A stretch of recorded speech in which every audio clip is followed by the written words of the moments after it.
Hi hello friends అందరికీ నమస్కారం. ఈరోజు ఈ వీడియోలో ఈరోజు సాయంత్రం అంటే మే 6వ తేదీ మంగళవారం సాయంత్రంలోగా సీఎం చంద్రబాబు నాయుడు గారు రైతుల ఖాతాల్లోకి డబ్బులు విడుదల చేయబోతున్నారు. సో ఏ పథకానికి సంబంధించిన డబ్బులు విడుదల చేస్తున్నారు ఏంటి, దానికి సంబంధించిన పూర్తి ఇన్ఫర్మేషన్ ఈ వీడియోలో తెలుసుకుందాం. వీడియోని ఎక్కడ కూడా స్కిప్ చేయకండి ఫ్రెండ్స్, అండ్ కూడా చూడండి. వీడియో స్టార్ట్ చేసే ముందు మీకు ఒక small request friends, AP government నుంచి రైతులకు సంబంధించి మరియు ఇతర పథకాలకు సంబంధించి ఏ చిన్న అప్డేట్ వచ్చినా మీరు మిస్ కాకుండా ఉండాలంటే వెంటనే మన ఛానల్ని సబ్స్క్రైబ్ చేసుకోండి. అండ్ సబ్స్క్రైబ్ చేసుకున్న వాళ్ళందరూ కూడా సబ్స్క్రైబ్ బటన్ పక్కన ఉన్న గంట సింబల్లో ఆల్ అని పెట్టుకోవడం మర్చిపోకండి ఫ్రెండ్స్.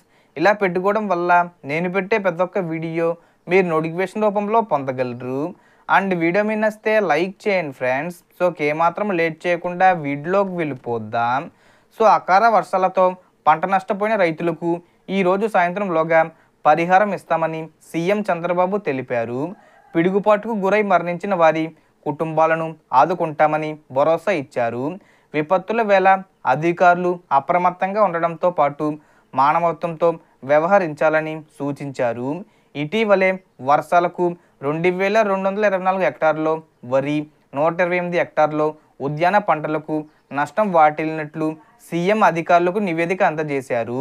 సో ఈరోజు సాయంత్రంలోగా రైతులకు పంట నష్ట పరిహారానికి సంబంధించిన డబ్బులు సీఎం చంద్రబాబు నాయుడు గారు విడుదల చేయబోతున్నారు. అంటే ఈ మే నెలలో వర్షాలు వచ్చాయి కదా, దానివల్ల పంట నష్టం జరిగిన రైతులకు పంట నష్ట పరిహారం డబ్బులు విడుదల చేస్తారన్నమాట. అలాగే పిడుగుపడి మరణించిన కుటుంబాలకు సీఎం చంద్రబాబు నాయుడు గారు త్వరలోనే భరోసా ఇస్తామని చెప్పారు. అలాగే తడిసిన ధాన్యాలకి సంబంధించి కూడా నివేదిక తయారు చేస్తున్నారు. So total information the friends. మీకు ఈ వీడియో నచ్చితే లైక్ చేయండి, షేర్ చేయండి అండ్ సబ్స్క్రైబ్ చేసుకోండి. Thanks for watching.